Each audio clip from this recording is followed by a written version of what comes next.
नमस्कार, स्वागत है आप सभी का। आप देख रहे हैं इंडिया डेली। मैं हूं आपके साथ गीतू चौहान। और बिहार में पहले चरण का मतदान जारी है। सुबह 11 बजे तक 27.65% मतदान हो चुका है और अब तक लगभग सभी दिग्गज मतदान कर चुके हैं। सहरसा में 29.68% मतदान हुआ है, तो वहीं समस्तीपुर में 27.92, सारण में 28.52% वोटिंग हुई है।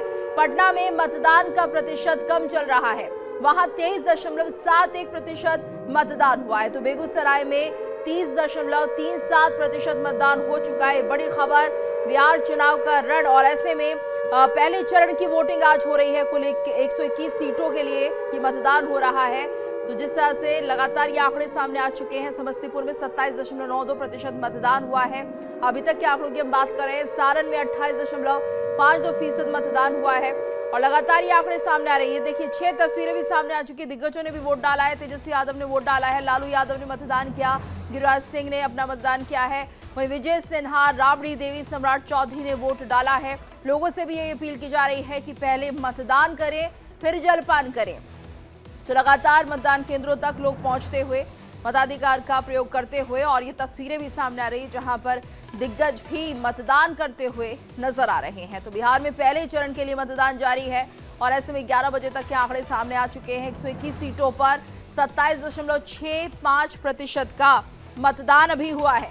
तो बेगूसराय की अगर हम बात करें तो यहाँ पर 30.37% वोटिंग हुई है। पटना की बात करें तो 23.71% मतदान किया गया है। सहरसा में 29.68% वोटिंग, समस्तीपुर में 27.92% मतदान हुआ है। तो सारण की बात करें 28.52% मतदान यहां पर हुआ है।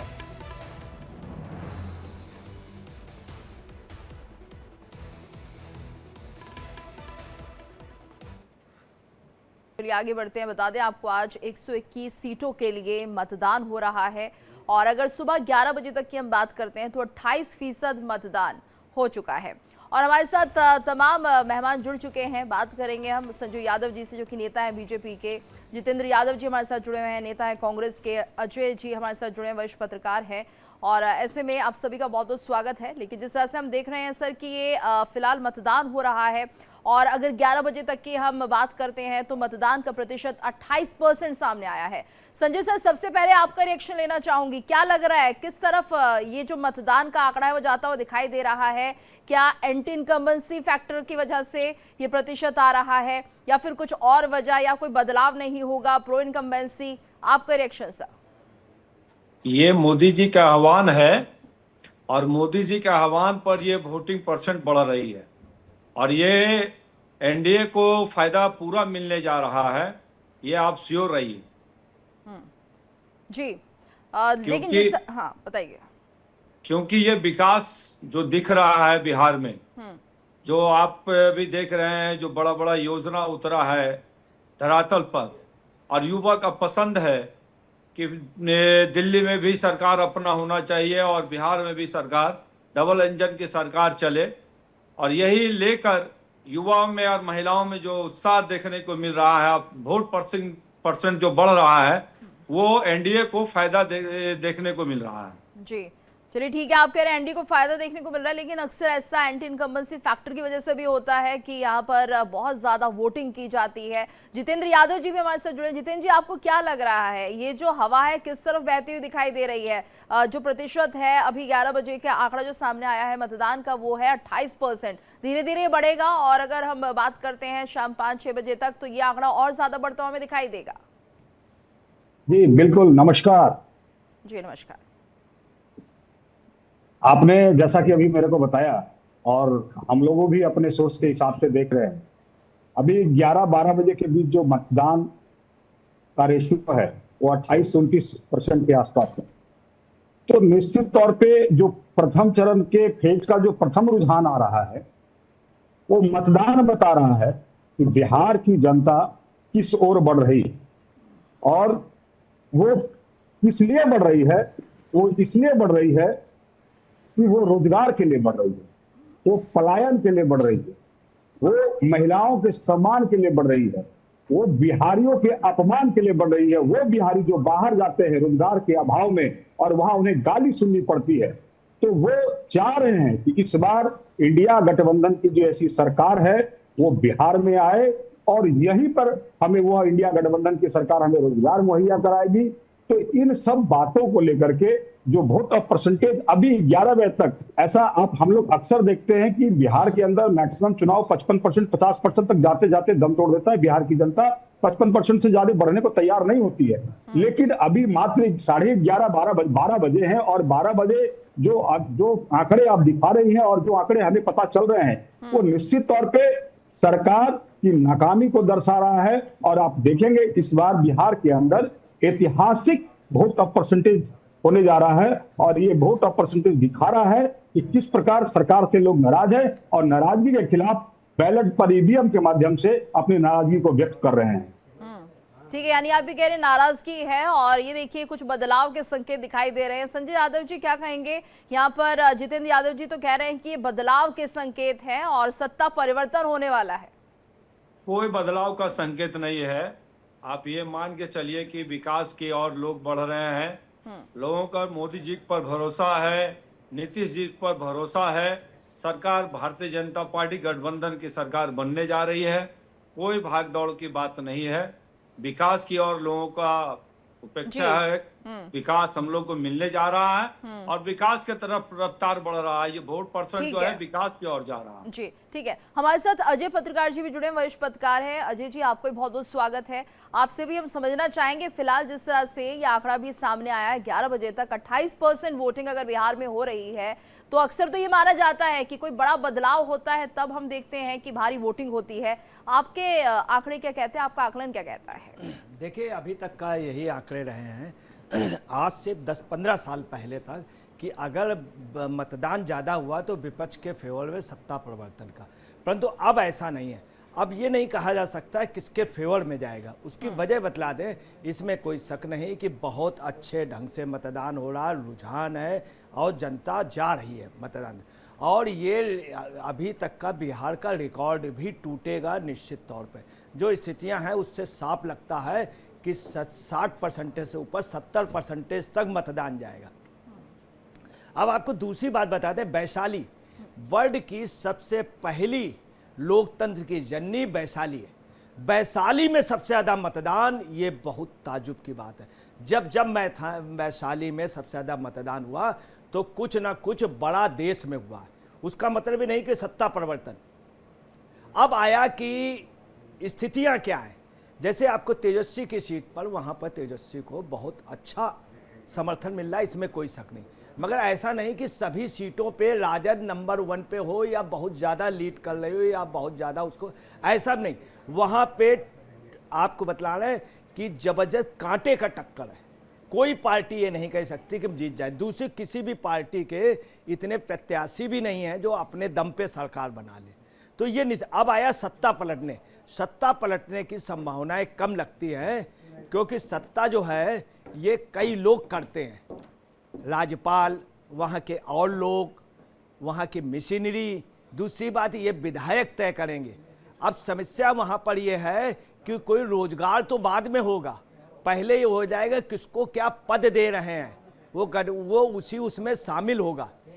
और आपको बता दें जो मतदान का प्रतिशत बढ़ा है ये एक चौंकाने की, उसकी वजह यह है कि इतना ज़्यादा प्रचार हुआ, जनता में जागरूकता आई।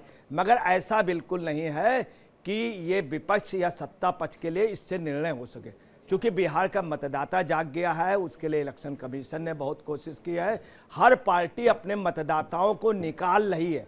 दूसरी बात आपको बता दें, कार्यकर्ताओं का हर पार्टी का रुझान बूथ स्तर पे, बड़े से बड़ा नेता अपने बूथ के निकाल रहा है वोटर। तो इस कारण मतदान बढ़ रहा। मगर ये नहीं कहा जा सकता इससे सत्ता परिवर्तन हो जाएगा या नीतीश की सरकार बनने जा रही। ये कांटे की टक्कर है। अब आगे क्या होगा ये रिजल्ट बताएगा। मगर जो जातिगत जो समीकरण थे, एक नई बात देखी जा रही है कि जो यादव छोड़ के नया बैकवर्ड वो एक तरफ यूनाइट हो गया और यादव जो तबका वो एक तरफ यूनाइट। वहीं वैशाली का जिक्र किया तो वैशाली को लेकर के माना ये जाता है बहुत लंबा वक्त हो गया है, नीतीश कुमार खुद तो चुनावी मैदान में उतरे नहीं हैं, लेकिन वहां पर उनका दबदबा जरूर देखने को मिलता है। तो अब ऐसे में संजय यादव जी, मेरा सवाल ये है कि क्या एक बार फिर से वहां पर दबदबा देखने को मिलेगा? उनके जो इन्फ्लुएंस वाली सीटें हैं वहां पर दबदबा जनता का होता है। जनता जहां चाहेगी दबदबा अपना वही बना कर रखेंगे। और हमें विश्वास है कि जनता का दबदबा जो है वो एनडीए सरकार की तरफ रहेगा, दबदबा उनका वहीं चलेगा।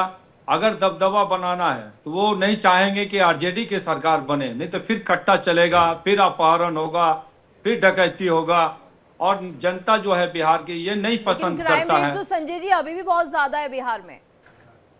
ये क्राइम रेट नहीं है, बहुत माने छोटा मोटा कुछ होता है तो उसको नहीं देखा जाता है, बहुत कम मात्रा में है, परसेंट मात्रा बहुत कम है। अरे चुनाव के दौरान ही वहां पर किस तरीके से लाशें गिरती हैं वो सर आपने भी देखा और हमने भी देखा। अब जितेंद्र यादव जी, आप संजय यादव जी जरूर ये कह रहे हैं कि जनता का दबदबा होता है, लेकिन जनता के फैसले को बार बार जो पलटते रहते हैं कि 2.5 साल हम रहेंगे, 2.5 साल हम रहेंगे, तो जनता के फैसले को तो मानना कब का छोड़ चुका है बिहार। निश्चित तौर पे बिहार की जनता इस बार पूरी तरह से पूरे क्रोनोलॉजी को समझ चुकी है। और इस बार आप देखेंगे कि बिहार के अंदर जो माइंडेड आएगा ना, वो माइंडेड एकदम इंडिया गठबंधन की ओर क्लीन स्वीप होगा। ये मैं आपको बड़े पुख्ता तरीके से ये बातें कह रहा हूं। लेकिन जितेंद्र जी, इस बार तो आपने कोई मुद्दा उठाया नहीं बिहार का, आपने तो सिर्फ एसआईआर को लेकर बात की, आप तो इलेक्शन कमीशन पर ही भड़कते रहे। नहीं, हमने एसआईआर पे मुद्दा उठाया। निश्चित तौर पे इस देश के अंदर एसआईआर के अंदर क्या क्या हो रहा है, कल राहुल गांधी जी ने आपको हरियाणा के अंदर दिखाया, एक ब्राजील की मॉडल 25 जगह वोट दे रही है, तो क्या ये सही है या गलत है? अगले मिनट तक, लास्ट मिनट तक सबको यही इंतजार करता रहा कि कांग्रेस से बड़े चेहरे कब आएंगे, प्रचार प्रसार कब शुरू करेंगे। मतलब कि चुनाव जहां 26 अक्टूबर 27 अक्टूबर हो गई, तब तक आकर के चुनावी मैदान में चुनाव प्रचार के लिए नहीं उतरे। अजय जी, अब क्या इसकी वजह से जनता को फर्क नहीं पड़ेगा कि जो कांग्रेस के बड़े नेता रहे वो चुनावी प्रचार में तो नहीं आए? देखिए, यहाँ पे 2-3 चीजें इस चुनाव में जो सबसे बड़ी बात आ रही है वो ये आ रही है कि चुनाव पे के पहले प्रशांत किशोर का रुख भी नहीं समझ में आ रहा। पहले लग रहा था प्रशांत किशोर काफी सीटें जीत के, मगर प्रशांत किशोर की वजह से काफी वोट कट रहा। पहले अंदाजा लगाया जाता था एनडीए का वोट कटेगा इसमें 90%, मगर अब जो स्थितियां हैं उसमें लालू का भी वोट कट रहा है अच्छी तादाद में। मुस्लिम भी AIMIM को लेकर क्या कहेंगे, क्या वो भी वोट कटवा साबित हो रहे हैं? हाँ, दूसरी आपको बता रहे हैं सबसे बड़ी बात है, जो सहनी है उन्होंने सुबह जाके बताया उनकी जो सीटें हैं या उनका मतदाता उसका भी असर पड़ रहा हो आगे किस पार्टी में होंगे। महागठबंधन में बहुत अच्छे ढंग से लड़े, मगर वो एकता नहीं दिख रही जो एनडीए में दिख रही। एनडीए में एकता की एक वजह रही कृत्रिम संसाधन उनको उपलब्ध है हर तरह की, उनके यहाँ आईटी सेक्टर मजबूत है, इलेक्शंस में बहुत बड़ी तैयारी है। और वही ये जो गठबंधन है उसमें खास तौर से जिस तरह से कांग्रेस का रोल बाद में रहा, लोगों को डाउट हो रहा। हकीकत में महागठबंधन में अगर कोई लड़ रहा है तो सिर्फ लालू और तेजस्वी लड़ रहे हैं, वो भूमिका कांग्रेस नहीं कर पाई। दूसरी, प्रियंका गांधी ने चुनाव नहीं प्रचार किया। मैं आपको ये बता दूं, प्रियंका जी मोदी जी का अगर कोई मुकाबला कर सकता था तो प्रियंका का चेहरा था, मगर प्रियंका जी के सामने भी एक समस्या है, वो शाम 6 बजे के बाद प्रचार नहीं कर पाती। नहीं तो सर, आप ये क्या मान रहे हैं अजय सर कि ये जो वजह सामने आई है इसलिए क्योंकि टिकटों को लेकर थोड़ी नाराजगी चल रही थी कांग्रेस के बीच में, हमने देखा कि किस तरह बहुत से ज्यादा चल रही है, तय नहीं हो पा रहे थे कैंडिडेट्स, और यही वजह रही कि चुनाव प्रचार से थोड़ा पीछे खिसकी है कांग्रेस, ही मानते हैं? खिसकी है। दूसरी, जिन नेताओं को टिकट के लिए उन्होंने प्रपोज किया था उसमें तेजस्वी लालू ने ये भी कहा इसकी जगह आप दूसरा लगाइए, कोई दूसरे को लड़ाइए। ये सलाह है जो कांग्रेस इससे नाराज है। और आपको बताना है कांग्रेस की जो भूमिका इस समय है वो गठबंधन ठीक से इनका फ्लॉप हो रहा है। सर, आप जो बातें कह रहे हैं मुझे वो 2020 के इलेक्शन की भी याद दिलाती है कि जब सीटें दी गई थी तो कितनी सीटें आई थी, और जब वही सीटें हम आरजेडी की बात करें तो आरजेडी नंबर 1 की पार्टी बनकर के उभरी थी और कांग्रेस के ऊपर उसका पूरा जो है ठीकरा फोड़ा गया था। अब जितेंद्र यादव जी, इस बार तो चलिए ये बहाना भी था कि सीटों पे लेकर के कहीं ना कहीं लास्ट मिनट तक स्थिति क्लियर ही नहीं हो पाई कि कहां से कौन उतरेगा, किसको कितनी सीटें मिलेंगी, लेकिन इसके बाद भी क्या आप दावे के साथ कह सकते हैं जितनी सीटें आपको मिली है उसमें से 50% भी आप ले आएंगे? निश्चित तौर पे सबसे पहले मैं अपने बड़े बड़े पत्रकार साथी हमारे बड़े वरिष्ठ हैं, मैं इनकी बातों से कतई सहमत नहीं हूं।